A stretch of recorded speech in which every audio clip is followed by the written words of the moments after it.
Jen, we would like to welcome you officially here. Thank you very much for our invitation, for approval of our invitation, especially yours. Thanks very much for the invitation to present at this webinar series. It's an honor to be here, and certainly to share the session with Dr. Wong is quite a lot of fun for this week. So today I'll be talking about the implications of heterogeneous rock mass characterization for geomechanics numerical modeling. And I'm at Queen's University. I'm in the Department of Geological Sciences and Geological Engineering in Kingston, Ontario, Canada. And my research is primarily within the Queen's Geomechanics and Geohazards Group.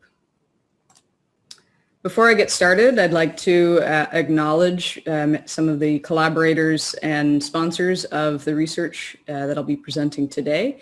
These include the Government of New Brunswick, Queen's University, the University of New Brunswick, the NSERC, NWMO, Osisko Metals, Glencore, Codelco, and Antofagasta PLC. I would also like to introduce to everybody on this call and to thank the following people on this slide who are my research team of graduate students. Timothy Pakalak working on his PhD, Matthew Clark recently finished his master's, Giselle Retterhem working on her master's, Mariam Labide finished her master's in 2019, Nicholas McDonald working on his master's, and Amanda Hislop working on her master's. Most of the research directly discussed today is involving Matthew Clark and Giselle Retterham's research, but the others certainly contribute indirectly to the progress of all of this research. So let's get started. Empirical rock engineering tools are inadequate for designing deep excavations in heterogeneous rock masses. These include empirical classification systems such as Q, RMR, and MRMR. And it's being found that in these deep excavations with very high stresses, intrablock structures are playing a role in the behavior of the stability of these excavations. And therefore, these intrablock structures should be accounted for using an integrative characterization approach for geology as well as geomechanics. And at the site investigation and laboratory testing stages of rock mass characterization, the planning of these activities should be forward-thinking toward numerical models to improve the accuracy of numerical-based geotechnical design. So we need to integrate modeling tools that we will use to simulate geomechanics problems with improved characterization of complex rock masses that include interblock structure and intrablock structure. And I'll define those terms in the next slide. This is a very important study and research topic for public safety, safety of mine workers, as well as improving the efficiency and optimization of mining economics. In terms of safety, inaccurate rock mass characterization has been shown to lead to inadequate design of ground support and consequently potentially result in fall of ground, causing fatalities. One statistic from Ontario, Canada, from the years 2000 to 2014, there were 45 fatalities in Ontario, and in the mining industry, 18% of which were caused by fall of ground. And with improved accuracy of rock mass characterization and numerical modeling to understand the stability of excavations, I believe we can certainly improve upon preserving worker life and minimizing the number of fatalities. So in heterogeneous rock masses, there are intrablock structures, which I mentioned on the previous slides.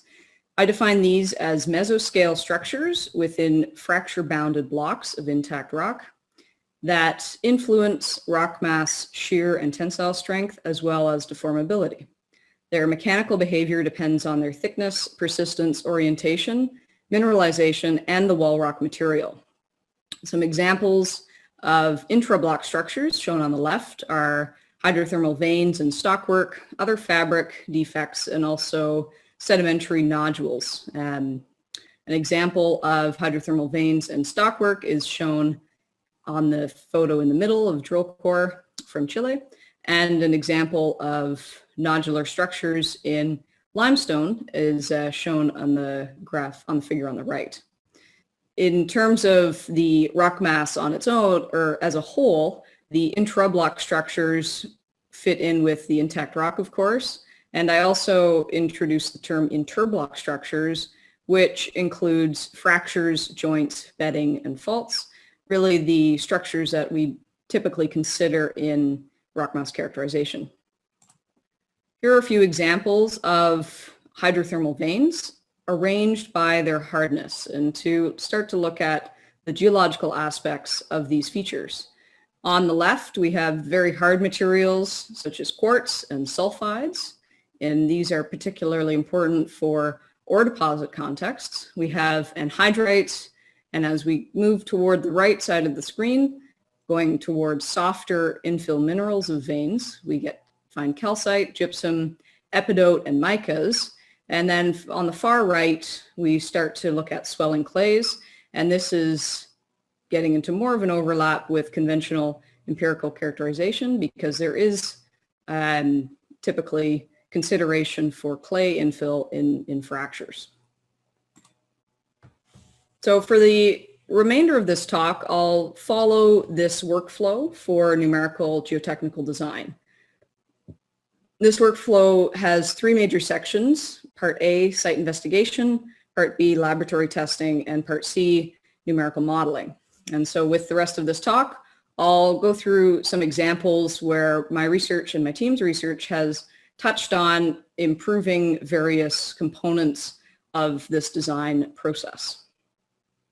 So starting with site investigation, this typically includes a desktop study and literature review, outcrop mapping in the field, excavation face mapping underground or on ground surface for open pits, for example, drill core logging, and sample collection for laboratory testing.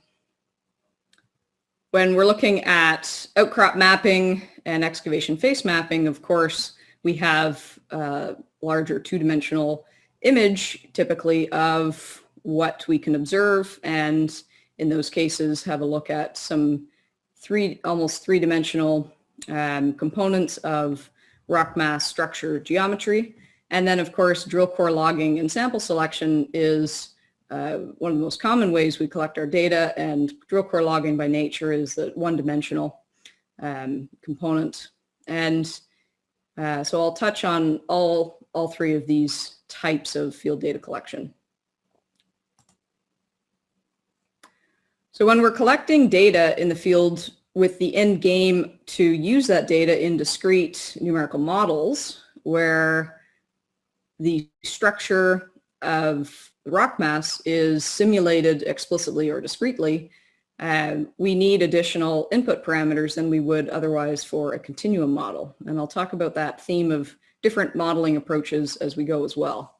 So what's the data that we need to collect? In terms of geometry, we can use field mapping and drill core logging to look at these geometric parameters on the table on the left, including orientation, spacing, persistence, and thickness.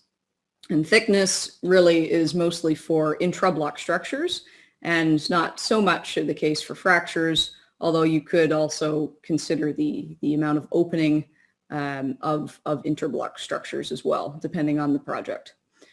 From a geomechanics perspective, we use estimations from field mapping and core logging, looking at joint roughness and alteration, using a Schmidt hammer in the field, looking at vein hardness and mineral identification in the field, as well as going toward lab testing, where we can measure these properties with a bit more accuracy. For fractures, we use direct shear testing. For veins and other intrablock structures, we have a few options, including UCS, triaxial, Brazilian, and also direct shear in some cases. So the geomechanical parameters we measure and what we need for discrete numerical models, broadly speaking, are normal stiffness, shear strength, tensile strength, and dilation to simulate post-peak behavior. For core logging, I did some work a few years ago now to develop methods and experiment with methods to include intrablock structures in data collection procedures. So in this table, it's showing the 4 different methods of core logging that I worked on. Method 1 is the conventional data collection for drill run data, RQD, and Q, prime, and RMR. And then in methods 2, 3, and 4, I added additional details to be able to capture roughness and alteration properties and Barton-Bandis failure criterion properties for joints and fractures, and also starting to look at the inclusion of intra-block structure by block size and type. And then in methods 3 and 4, there's additional detail collected for intra-block structure, including strength class based on the mineralogy, and finally looking at thickness, alteration halo, and most hardness of the materials, and for both unoriented core and oriented core. So some of the results from this study showed looking at logging time. So how much time are people going to invest to conduct more detailed logging versus what is the benefit of actually being able to have that data and include it in numerical model. So the table on the left shows normalized logging times, normalized to method 1 for unoriented core. And this is for periods of time logging 20 meters of drill core and n equals 15 for this study. So you can see that by the time you get into from unoriented core to oriented core, there's already 3 times jump in many cases for the amount of time required to log the orientation and alpha beta angles of the structure, which takes time. And then certainly as you increase the amount of detail as well between the methods to start including information about the intra-block structure, there is more time that's needed. And so for unoriented core, it is about 2 times the amount of time as method 1. So what are the implications of these results in a numerical model? So in the example on the right, they're showing finite element of a tunnel model looking at each method of core logging. So what is the data collected from each core logging method that is available for input into the model? And so as you go from model 1 down to model 4B, certainly the jump between acknowledging that intra-block structure is important and including it in your characterization happens from really between 1 and method 2, where you do see some change, but really it gets into 2B, 3, and 4 when there's enough information now to actually simulate the intra-block structures discretely or in the finite element case explicitly.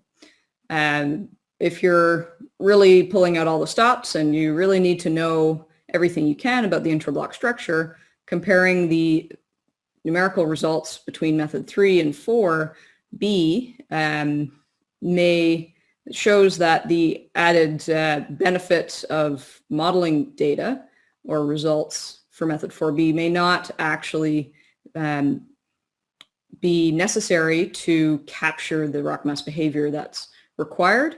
And you can use method 3 to optimize that logging time and cost versus benefits of the actual models. So moving on to sample selection protocols. So for selecting drill core for laboratory testing, there are really no universal sample selection standards or protocols for UCS testing. The ISRM guidelines recommend to not test rock with any defects or veins whatsoever, and that's a bit of an issue when you're dealing with a rock mass in a project where the intra-block structure is pervasive and very important to consider for the stability considerations and geomechanics of the design of whatever your project is focused on. when we discussed these protocols with some practitioners, their professional experience really came down to judgment and company guidelines. So that means either they would have an agreement with the client on the number of tests that would be conducted, where a certain number of samples are selected from each geotechnical domain. And also another option is to select samples at predefined intervals. Generally speaking, these practitioners also found the main factors when making sample selection decisions are the following 6 points. So the stage of the project, how advanced you are in its design, the geological setting and its relative complexity, the variability of the rock mass, which stems from the geological setting, any existing material characterization information that's available, project risk and uncertainty, and the project budget.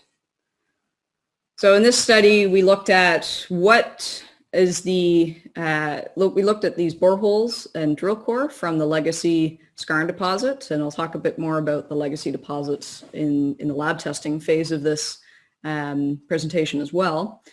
So we looked at this drill core and decided to do an experiment on what the reported UCS test results would be based on varying the method used to select the samples. So from this borehole, I'll just break it down for you. There's a few different units. There's calcareous mudstone highlighted in blue. There's a beige granodiorite highlighted in yellow, a red granodiorite highlighted in red, and a black granodiorite highlighted in black. So for this experiment, looking at the sample selection methods, we used 4 different ones. The first is looking at homogeneous or matrix type samples only, which is standard practice, i.e. to exclude any samples with veins or heterogeneities, extra granular heterogeneities, I mean. Method 2 is heterogeneous samples only, so you only test the samples with veins. Number 3 is all homogeneous and heterogeneous, so all the samples you possibly can. And then the last one is objective sampling within each lithology at a 2-meter interval of sample selection. So focusing in the same borehole now, just looking at the calcareous mudstone samples, and you'll see now that the samples that were selected for method 1 of reporting are highlighted in red. And so there's 6 samples over the course of the hole. None of them have veins in them. Method 2 is only selecting samples that contain veins and excluding ones that do not. Method 3 is all of the samples that were selected and tested of both matrix type and vein specimens.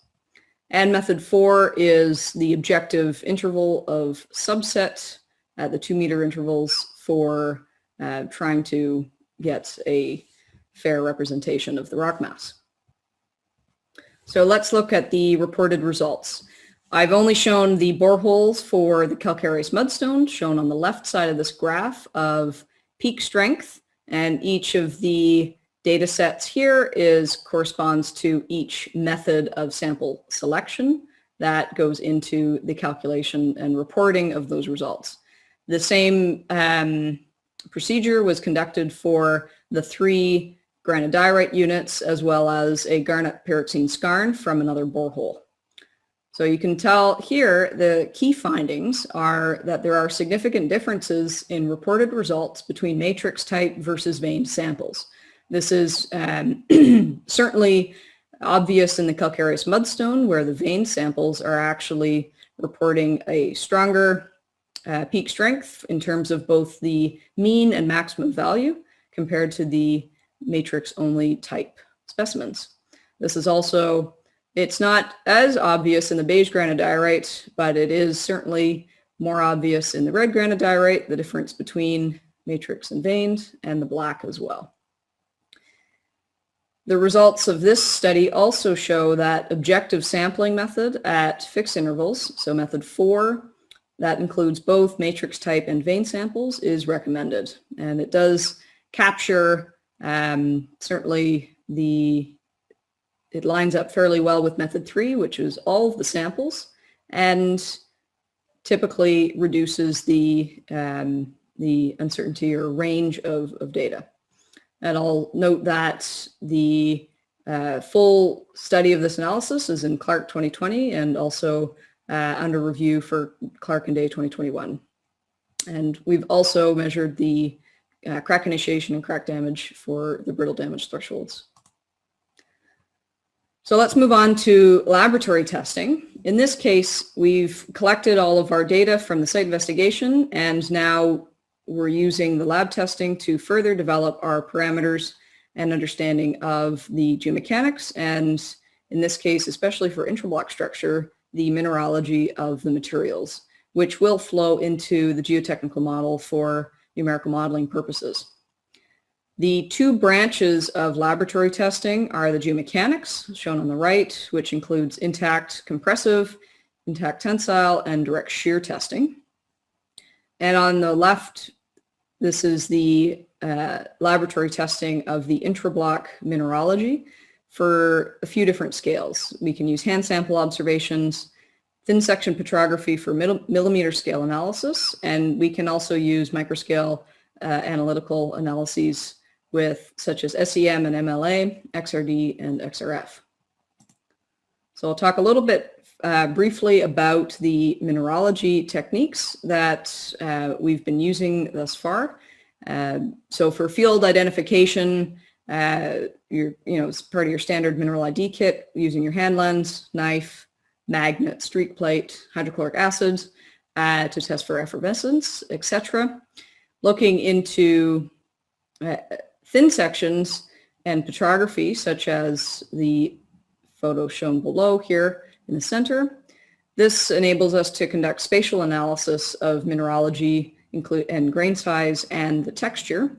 And we can also start to look at the geotechnical quality of grain contacts and the contact between the vein, such as the calcite vein shown in the center here, and the wall rock of clay mineralogy in this mudstone.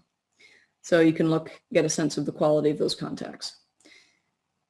The thin sections do have limitations, however, when the mineralogy is extremely fine-grained, and it's very difficult to identify those minerals at the magnification scale that is available from this technology. To look at smaller scale, we look at X-ray diffraction, or XRD. So far, we've been using bulk powdered sample, but there is technology of XRD available to conduct a spatial analysis. And XRD provides the crystallographic mineralogy based on the refraction of X-rays and looking at Bragg's law to produce characteristic curves of intensity counts based on the angle of inclination of the X-rays on the x-axis. So the example here for the calcareous mudstone, you can see the peaks characteristics show up for illite, a clay mineral, quartz, calcite, and some dolomite. And you can see the differences immediately in the mineralogy between the matrix component of the mudstone and the vein component of the calcite. For nanoscopic analyses and looking at elemental composition, the scanning electron microscope, SEM, with mineral liberation analysis, MLA, is an extremely useful technique where you can identify the elemental composition and create maps of the elemental composition at the nanoscale, which is very useful for identifying mineralogy of very fine-grained rocks that you really can't see in thin section, practically speaking. There's also micro XRF, micro X-ray fluorescence, and so these are the elemental composition maps from that technology shown on the right, where you can look at the peaks of individual elements, including calcites, iron, and really whatever you're looking for. And you can see the height of red calcium here corresponds very nicely with the calcite peak in the X-ray diffraction of the vein material, and looking at the calcite is also verified by looking at the petrography. PXRF, portable X-ray fluorescence, is very popular in the economic geology industry, and that's very cool technology for looking at rapid spot scans on drill core to be able to expand this type of analysis into many meters and kilometers of drill core. So let's have a look at the legacy skarn deposit in a bit more detail. We looked at it for the core logging and sample selection. Now let's look at it for UCS testing. The legacy skarn deposit is located in Atlantic Canada in the province of New Brunswick, shown on this map here, and highlighted by the red star. And you can see in cross-section that there are some various layers of granodiorites, limestones and mudstones, and skarn. The UCS test results of this of the rocks from this deposit, we've already looked at the 3 granodiorites and drill core and the calcareous mudstone, as well as the garnet pyroxene skarn. There's veining in both in all of these units, and the vein thickness varies from 1 millimeter in the granodiorites up to maximum of 35 millimeters in the calcite and 15 millimeters in the skarn. In the skarn, you also get far more stockwork networks of veins instead of the more single occasions of veins you would find in the other units. The vein orientations range as well, so we were able in this study to look at the influence of vein orientation and thickness and mineralogy on the geomechanical properties. So here's a snapshot of a few of these results, and again, see these other publications for more details if you're interested. Looking on the left, we have the red granodiorite, and you can see the matrix-only sample. You can see that pop-off failure, and the vein sample, we have that failure through that critically oriented vein. The corresponding stress-strain data shows the matrix in the solid lines is far stronger, reaching peak strengths of almost 250 megapascals, and correspondingly the vein specimen is much weaker at around only peak strength of 80 MPa. It's a very different story, however, for the calcareous mudstone, shown in the middle, where the matrix type specimen fails around 45 MPa, but the vein specimen actually increases the strength of the specimen, going up to 75 MPa for peak strength, or about 70 MPa for peak strength. And then in the skarn sample shown on the right, we have a similar story. In this case, we have a network of veins. The matrix sample is weaker in terms of peak strength compared to the veined specimen. This data and these results really turn the conventional idea that veins are typically regarded as defects that weaken rocks. It really turns that idea on its head, and which is extremely exciting for this research, and hopefully eye-opening to some of the audience here and practitioners of the importance of not making the assumption that they are always weakening structures. The UCS test results are summarized here on this slide in the graph of peak strength for each of the lithologies, and again separated by a matrix type specimen or a veined specimen. The key findings of this study demonstrate that calcite veins weaken or strengthen the rock depending on the wall rock lithology, because we had calcite veins in both the granodiorite specimens as well as the calcareous mudstone. The quartz veins weaken or strengthen the rock in the skarn lithology depending on their orientation and vein density. Large vein density tends to impede failure through weak critically oriented foliated rocks, which was really highlighted in the results of the calcareous mudstone. Now moving on from UCS testing, now let's have a look at direct shear testing. Some of this direct shear testing conducted so far was with the Nuclear Waste Management Organization in Canada, and this is on a different type of intrablock structure. Now we're looking at sedimentary nodular intrablock structure in the Coburg limestone. So the application of this research is for numerical design of deep geologic repositories for the long-term storage of nuclear waste. And so you can see there's some drill core of this Coburg limestone. There's variation in the color from light gray to dark gray. And zoomed in here to a hand sample of that core, you can see the lighter gray nodules that are more calcite rich, and then the darker gray zone, which has some, in this case, some fossil fragments concentrated and more clay rich materials. And the clay rich seams or wisps in between the nodules is what is defined as intrablock structure in this type of rock.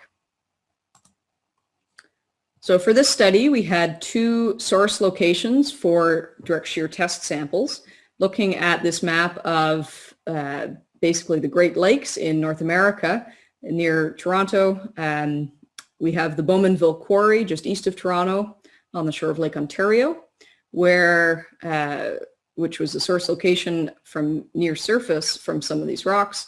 And we have samples from the Bruce DGR site on the shores of Lake Huron. And then I'll note here in this map from a geological perspective that even though the samples in both of these locations come from the same Coburg limestone unit, the source locations are on opposite sides of the Algonquin Arch, where the Bowmanville Quarry is on the fringe of the Appalachian Basin and the Bruce DGR site is on the fringe of the Michigan Basin. So in the direct shear testing program that was conducted, we looked at fractures and intrablock structures to be tested, sample diameters of 2 inches and 3 inches, and normal stress conditions of 0.2 through to 8 megapascals. The measurements were taken include normal and shear stiffness, more Coulomb shear strength parameters, and post-peak dilation. Before I get into the results of the direct shear testing, I'll draw your attention to the mineralogy comparison of these rocks. So we have the Bowmanville Quarry specimen shown on the left, and we have 2 examples of specimens from the Bruce DGR shown in the middle and the right. And the mineralogy was determined by a combination of X-ray diffraction as well as SEM and MLA analyses.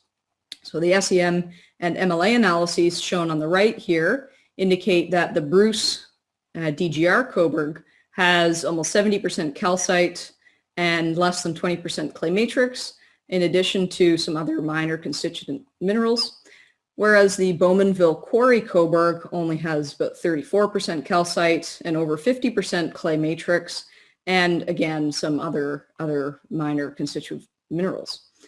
So certainly the difference in the clay matrix mineralogy is significant, and we'll see the implications of that in just a moment.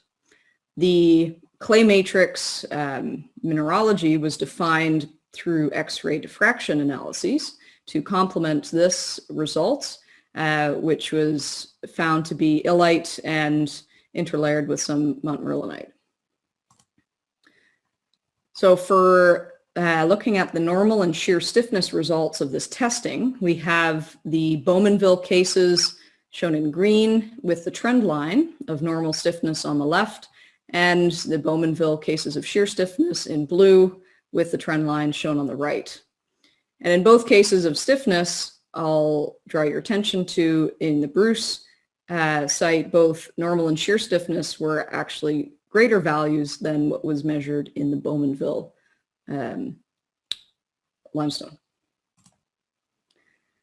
So what are the implications of this? In terms of numerical modeling, here's a simple model of an excavation underground that shows 4 cases of looking at differences in normal and shear stiffness values. So we have minimum stiffness values, we have bedding and intrablock structure.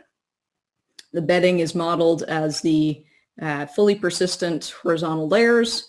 The intrablock structure is the impersistent teal blue horizontal layers as well. So in terms of looking at the minimum stiffness for both bedding and intrablock structure. That is case 1.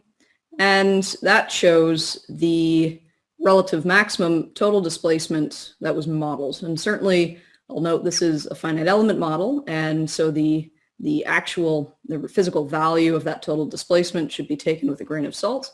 The importance of this is to show the relative total displacement found between these models. And so if you compare case 1, which shows very high max total displacement in the roof or the back of that excavation, if we look at the maximum normal stiffness values, such as case 4, we have much, even less than half of that first case. So you can really start to see the implications of selecting the appropriate and accurate normal and shear stiffness values for when you're modeling excavations.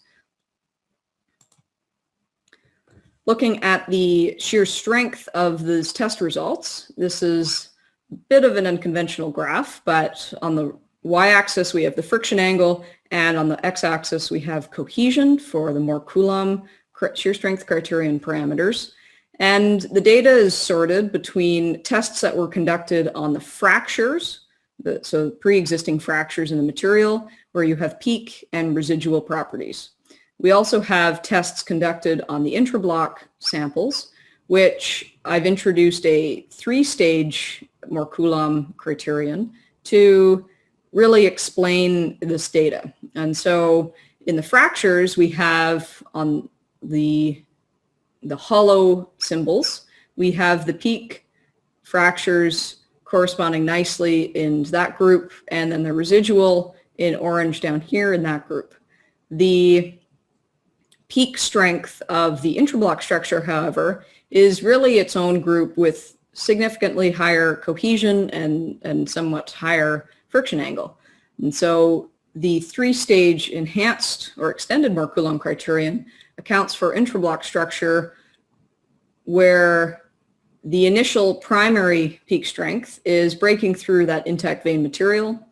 The secondary component is really called intrablock residual, and this is immediately after failure through that intact vein material where the fracture surface is still somewhat rough based on that brittle fracturing phenomenon. The data here for the intrablock residual does line up quite nicely with the fracture peak strength that we would be conventionally considering in shear testing. And lastly, the tertiary strength, so the fracture residual, which is residual fracture surface after displacement where the asperities have been ground down through the test. This lines up with that 3rd stage of the intrablock strength, which is I call the ultimate intrablock strength. We can see this similar idea of the 3-stage intrablock strength located in these more Coulomb envelopes, where you see the in more conventional framing of normal stress and shear stress space, we have the peak intrablock strength significantly higher than the peak fracture strength shown in the dashed line, which overlays very nicely with the residual intrablock. And then the residual fracture strength overlays very well with the ultimate intrablock strength. The second thing I'll note on this slide is the comparison between the Bowmanville and the Bruce again. So most of this data in the background with the trend lines is from the Bowmanville quarry. And then the large yellow dots and the large red dots are from the Bruce site. So the Bruce residual fracture does line up fairly well with the Bowmanville, and then the peak fracture strength from the Bruce is stronger than the peak fracture strength of the Bowmanville, which is again that dashed black line. And so in this case here, the interpretation from the geology as to explaining why there is a difference in stiffness and strength of these materials in terms of shear strength is due to the difference in depositional environment from opposite sides of the Algonquin Arch from the 2 locations. So I'll move on to numerical modeling, which is the last major section of this talk. And here now we have our input properties from the previous investigations, and now we're deciding to use either continuous numerical methods for models or discontinuous methods. For continuous methods, there are far fewer parameters for inputs that we need to simulate the material, and this is often done by using the generalized Hooke-Brown criterion and geological strength index. There are other examples of this, of course, but I will focus on these two input parameter frameworks in this talk. And that flows into the equivalent continuum numerical models, so finite element FEM or finite difference FDM. For discontinuous methods, the story gets a little more complex, as we saw in Dr. Wong's talk. And now we also have to consider the individual parameters for the structure. So in the last talk, Dr. Wong went to great lengths to show the different parameters needed to simulate grain boundaries. And if we upscale this to the context of the excavation scale, now we're looking at the rock mass structure. So we have the geotechnical behavior, stiffness and strength of each element, structural element. We have the geometry of the structure. Remember the orientation, persistence in thickness in terms of the intrablock structure. And so the geotechnical behavior comes from the field or lab-based testing that I mentioned. And the geometry comes from core logging data, which can input into discrete fracture networks. And then both of these combined geometry and geomechanical properties are then used for modeling discontinuous models, either finite element with joints, which I like to call explicit structure, versus, or the other alternate is discrete structure, such as discrete element methods or even synthetic rock mass, SRM. So I've talked about this in a bit of detail already. So really what were the two options of looking at GSI and the equivalent continuum modeling? For intra-block structures and complex rock masses, I've introduced a composite GSI, which I'll talk about in the next few slides. And that really ranges from finite difference to somewhat in the discrete element for defining those material properties. And then the properties of discrete structures really takes over in FEM through all the way to PFC. And of course, in geomechanics, we have computational limitations, and these require thoughtful optimization of scale of your model versus the detail of rock mass structure that you need in order to accurately understand what the model results are describing. And so you can use a combination of equivalent continuum and some aspects of critical discrete structures if necessary. So how will rock mass structures be included in a discrete element model? You can, in terms of the intra-block structures in particular, we can look at the continuum basis where we can have lab data as a resource or field data as a resource.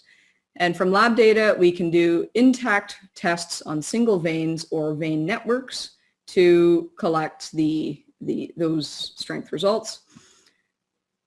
Or the field data, looking at using that composite geological strength index to consider the veins and intrablock structures from that field structural scale. And both of those feed into a model of the constitutive model, such as Hooke-Brown or DISL, the damage initiation spalling limit, if you're dealing with brittle situations. For discrete elements, of course, the lab data, as I mentioned, comes from direct shear or triaxial tests on single veins, and could do triaxial tests on vein networks with some post-processing as well to isolate properties of single veins that where the rupture surface was concentrated on. And so in the model, that leads to having discrete element boundary inputs, including stiffness, normal and shear stiffness, strength, and dilation. In intact rock testing, So if you're testing veins in an intact rock, here's an example of what you might find on the right, where you have the tests going through the matrix shown by the hook brown envelope in solid line, versus if you then sort the data by the tests being conducted on veined specimens, and you can see there's a very significant difference in the failure envelopes and corresponding hook brown properties to describe these two scenarios. So you could use the veined failure envelope, veined rock failure envelope in your model to replicate the intrablock rock mass structure in a continuum approach.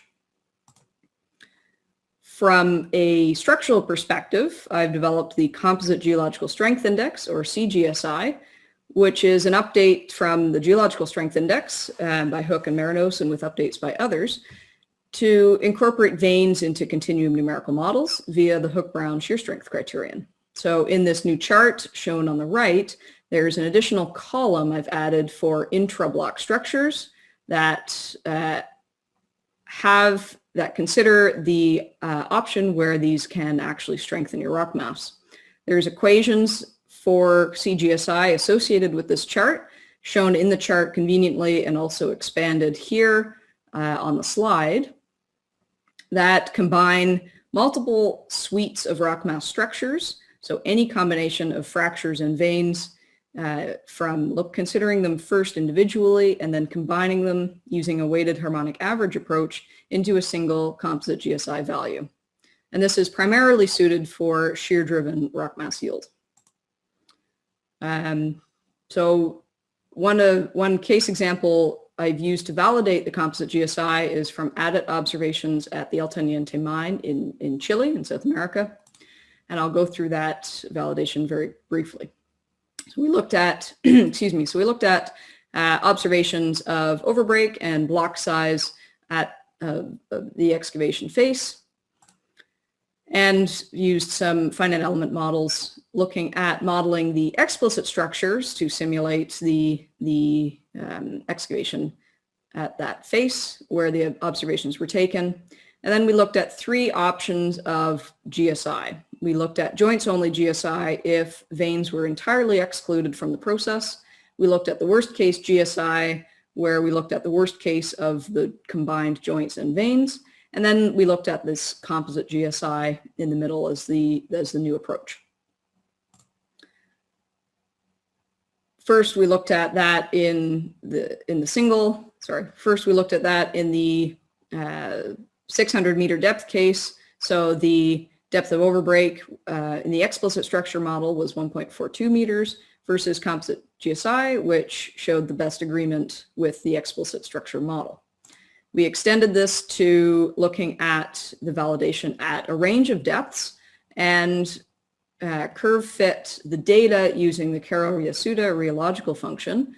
So in this case, the main takeaway here is the solid line in the middle is the explicit structure models, and the dashed line here, which is in good agreement with the explicit structure, is the composite GSI.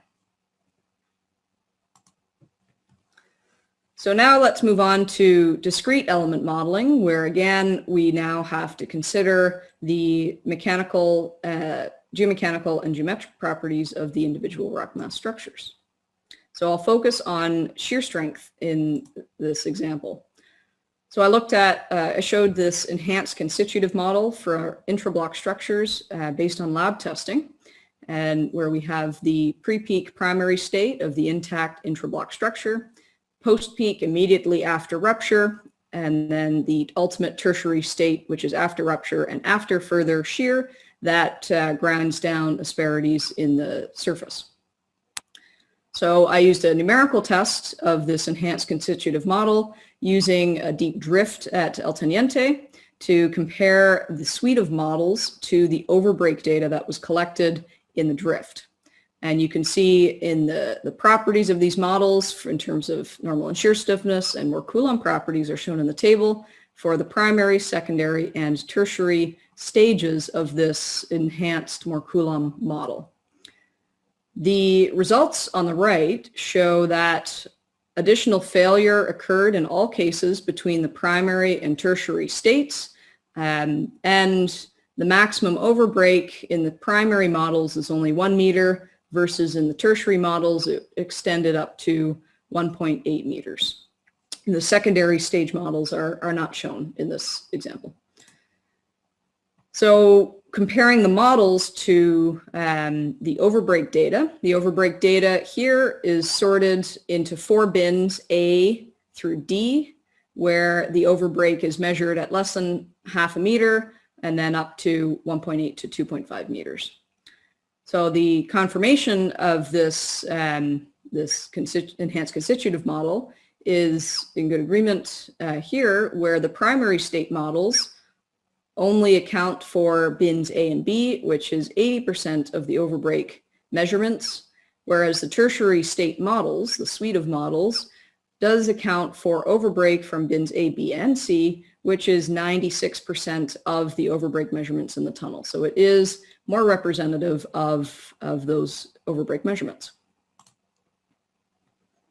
And so lastly, I'll just bring it back to this main chart to add the comment that this is a chart that encourages iterative feedback between the different sections of investigation, testing, and numerical modeling to support observational design.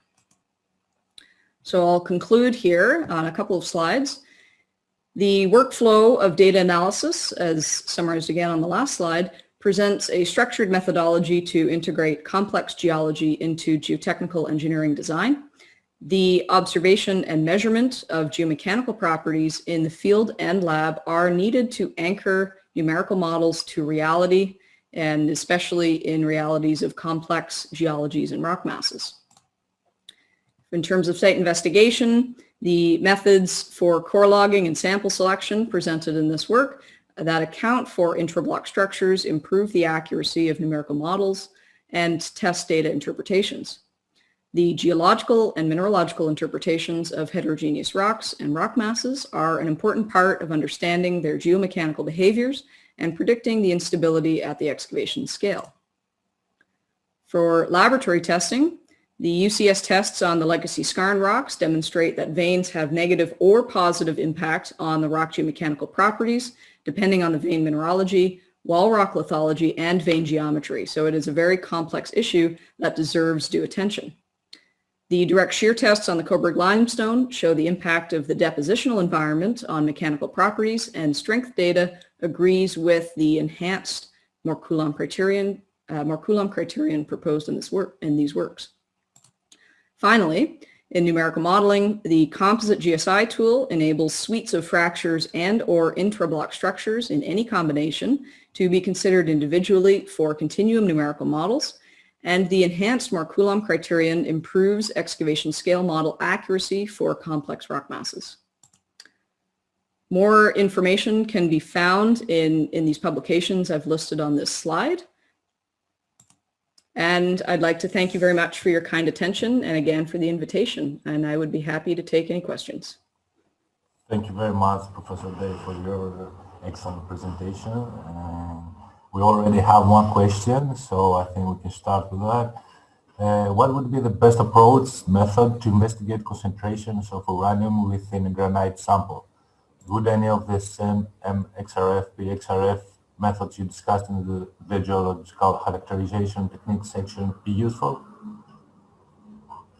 I'm sorry, I'll have a read through quickly. Yeah, just read it. It's in the chat session. It's from Alkis Gouailas. Yeah, that's a great question. In terms of uranium as its own element, I would expect that the micro-XRF or the SEM combined with the MLA approach would be able to detect those uranium elements. So please provide any questions you have for Professor Day to answer them. I think there was a lot of information in the presentation. Yeah, sorry. So, yeah. There we go. I think it's good. Okay. And if anybody thinks of questions after my talk, my email and other contact information on social media is on the slide, so feel free to reach out. I'd be happy to chat. Okay, there is one more question. How would you approach heterogeneous rock masses like flexure, chalk, and marl systems numerically? Thanks, Chrysothemis. That's a great question. In terms of heterogeneous rock masses like flysch and molasse and all that, certainly the GSI work done by Vasilis Marinos and others approaches that from a continuum modeling perspective. For numerically to capture the anisotropy and heterogeneity of those systems, I would probably be tempted to, depending on the computational requirements, I would be tempted to explicitly or discretely model the most critical layers or transitions in layers, and try to capture any further anisotropy or strengths in the rock mass with the equivalent continuum approaches. One last question, what about core logging system? Yes, well, for core logging system, I mean, certainly with flysch and when you're looking at interlayering, assuming you have good core recovery, for starters, I think that's an issue. For sample selection, I would strongly advise testing both stronger and weaker sections to capture that range of variability in the rock mass, and similar to as you would, you may even consider looking at the different layers in terms of different geotechnical domains entirely before incorporating them together in your model, depending on the thickness of the various layers, if it's even possible to sample the different sections for intact testing. In terms of lab testing, looking at the angle of orientation of structure, such as foliation, with respect to the core axis is also important to, as has been demonstrated by many researchers over the years, all the way back to Jaeger and Cook, of course. Is certainly something to consider when you're looking at defining the intact rock strength versus the rock mass strength with that changing orientation of structure. I think we have one more question from a previous presenter, Professor Hutchison. Stratus, I'll just add one more thing. Yeah, definitely, sorry. In terms of lab testing and recommendations for foliated rocks and looking at the mechanics of foliated rocks, I'll encourage everybody to look forward in the next couple of years or so to my PhD student Tim Pakalak's work to be coming out soon. So thanks. I'll move on to Jean's question. Given your findings about sampling approaches, is a substantial re-interpretation of database of past test results required or even possible? Yeah, thanks, Jean. That's a very good question. I would certainly say that if the data exists in databases, it would certainly be worth looking at again to revisit where data may or may not have been excluded, and especially if data was originally collected, such as in the context of mining, earlier in the stages of mining, when intrablock structure, for example, may not have mattered quite as much. But now in the case where mines may be going far deeper, where there's higher ground stresses and these intrablock structures do matter, having a look to all of the test results originally, and even resampling if the drill core still exists to do new testing would certainly be something worth considering. Okay, I would like to thank both presenters at this point for presenting exceptional work. I would like to thank all of the attendees for being here today. I would like to keep you updated with more actions are coming from the YEG group. Please keep updated via our social media and from the IAEG website. Once again, thank you all for being here and being part of it, of the 6th e-YEG webinar. Depending on where you are, good night or good morning, and have a good day and stay safe. See you.